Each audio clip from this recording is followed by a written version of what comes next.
Let's talk about one thing that can sink your query before an agent even reads past the first sentence: getting your genre wrong. Today, we're going to talk about the importance of genre, age categories that actually matter, and why you need to get it correct. And we're going to go over a worksheet that'll help save you from genre confusion. Here's what happens. You write fiction in your query, and you are telling the agent that this person doesn't understand publishing. Delete. Or you write, my book is a work of literary commercial fiction with romantic elements and a touch of magical realism. That makes the agent think that the author doesn't know what their book actually is. It's too broad, it's all over the place. Delete. Remember, getting the wrong genre or presenting the wrong genre is going to lead you to rejection. If you say the right genre, you can land the right agent and hopefully get an editor to eventually say yes and then get published. And if you nail your genre in your query, you're going to set yourself apart from a bunch of other competition in an agent's inbox, and you can use every single advantage you can get. Let's go over some terms in the industry because they are all important in nailing your genre for all marketing purposes, but especially the query letter. Genre is the type of story you are telling. A romance must have a happily ever after or a happy for now, and this is non-negotiable because readers of all kinds will be disappointed if you don't deliver on that. You can have a romantic subplot, but that is not the actual genre of your book if they don't end up together or with the promise of they could end up together. If you have a mystery at the heart of your story, it's pretty self-explanatory that your book would be mystery. If you have magical or supernatural elements, your book is probably fantasy, but depending on how supernatural and less dragons and wizards you have, it might be a paranormal book instead of a fantasy book. So there is a distinction, but you get the general idea. And then if there's constant danger and tension, that is normally a thriller novel, although there should always be tension within a story. Then we have age category. This is who the book is for. Your niece in middle school is not going to enjoy the same book you do if you are a 30-year-old adult. And if you are giving your kids or the kids in your life those same books, there might be a problem. But remember, you're going to need both age category and genre in order to properly position your book. And if you have a subgenre, that's even better, because a young adult paranormal romance, like my own debut novel, The Belgrave Legacy, is different than a young adult romance like The Fault in Our Stars, which is contemporary and is therefore for a different audience. Be specific in your age category, your subgenre, and your actual genre, but keep it to those three parts because you don't want to overwhelm the agent who is reading your query. You're giving them enough to know what your book is about without giving them a ton of extra work. Here's a test that you can do. If you were to walk into a Barnes & Noble or whatever physical bookstore you have near you, what shelf would it be on? What would be next to it? And where would it definitely not go? Some bookstores don't separate by age category, but Barnes & Noble definitely has a young adult category and then is not necessarily breaking it down by genre, but you can tell by the covers that this is the fantasy shelf in the young adult category, or this is the romance shelf. Now, I want you to open up the genre classification worksheet in the templates, and we're going to fill it out together. The first thing you should be thinking about here is the age category, and that starts with your protagonist's age and concerns. If you are writing a middle grade, your main character is probably 10 to 13 years old, and the reason that it can go up to 13 is that even if you have a 12-year-old reader, they are willing to read up. In fact, that is actually pretty common in that age category of reader to want to read an aspirational story about a character who is slightly older than them. If you have a young adult book, your character is probably aged 13 to 18, and their character might be the same age as your reader, but they are dealing with the first love, questioning of their own identity, whereas middle grade is much more about family and friends, and maybe a little rebellion if the adults are being stupid and not listening to them. And then you have new adult, which is 18 to 25-year-old characters and readers. It is based on the psychological phenomenon of emerging adulthood, which was observed in Western worlds where individuation and individualism are super important compared to other cultures where you are so part of a family unit no matter what age you are. Multi-generational households are more normalized and family support is there theoretically throughout your whole life. They are dealing with first jobs, relationships with deeper and longer lasting consequences, and it is a controversial age category that I will go into a little bit later. And then you have adult books, which are aimed at 25-year-old readers and older. This does not necessarily dictate the age of your character, but it is about the themes that are told in the story and how it is delivered. Next, you're going to identify your primary story driver. This is your main genre. This is not about subgenres yet, but it is very important. So again, if a romantic relationship is at the heart of your story and it has a hopeful ending, it is a romance. If you're trying to investigate and solve a crime, it is most likely mystery. We talked about thriller and we talked about fantasy. Sci-fi normally talks about a future based heavily on technology, and if that future is depressing, then it is probably a dystopian novel. Here are some examples. You have Beach Read, which is an adult contemporary romance. You have The Seven Husbands of Evelyn Hugo, which is adult historical fiction. And you have The Hunger Games, which is young adult dystopian.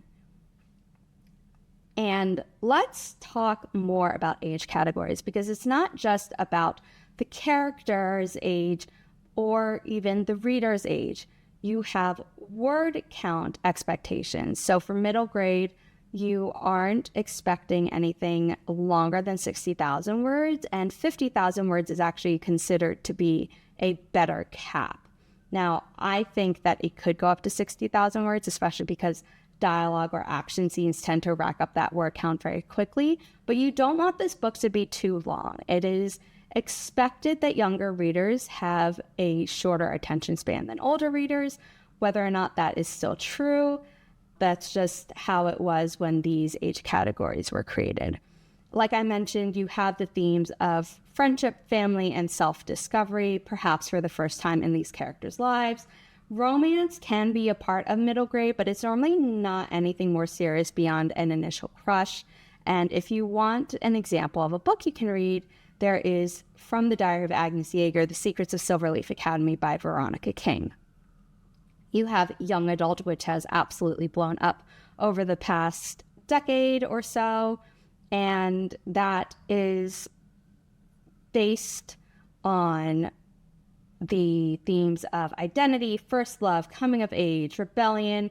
The book is normally 60,000 to 80,000 words, and you have the ability to include a more serious romance than in middle grade, but it is normally not explicit. If it becomes more explicit, some might argue that your book is upper young adult or even new adult, and the line between those is a little bit murky because new adult is in general a pretty murky area. But examples of young adult titles from Inimitable books are Down the Well, Heirs of Bone and Sea, and A Diamond Bright and Broken. Then you have new adult. This is expected to be about the length of an adult novel, depending on the genre. So that is 60,000 to 90,000 words. If you have fantasy or another genre with a lot of world building like sci-fi, dystopian, magical realism, then you can push that probably to 100,000 words.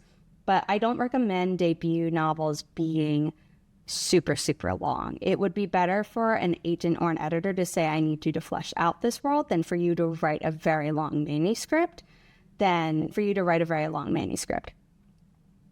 Like I mentioned, new adult is about more mature relationships, having to be an adult for the first time. If it is a contemporary book, it often involves education, such as college, maybe even grad school, depending on the age of the character and their struggles. An example of this is my own self-published book, Obscure Origin, and it is definitely of a higher spice level than young adult. A lot of people won't even read a new adult book unless there is promised sexy times, but it is not technically required for the genre.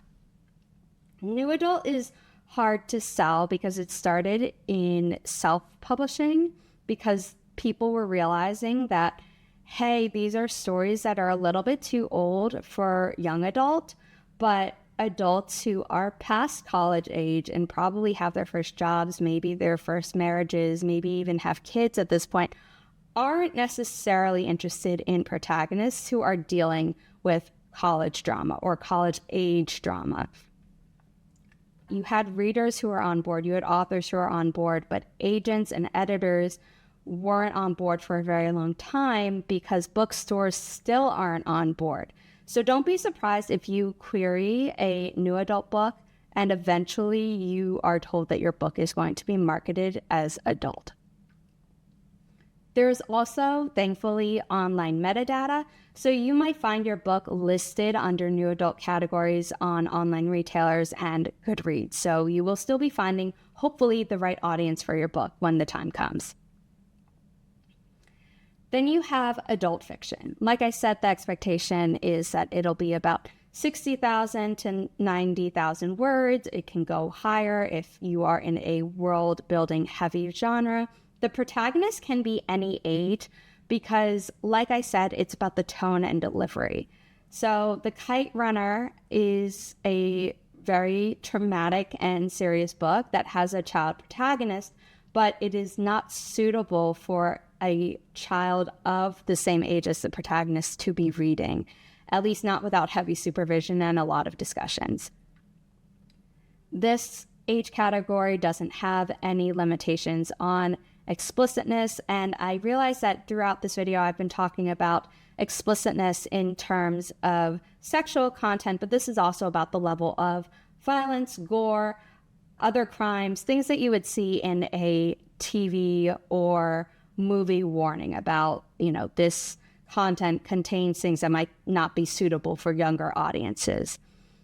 Examples from Inimitable books of adult fiction are The Storm Gathers and Until the Last Page.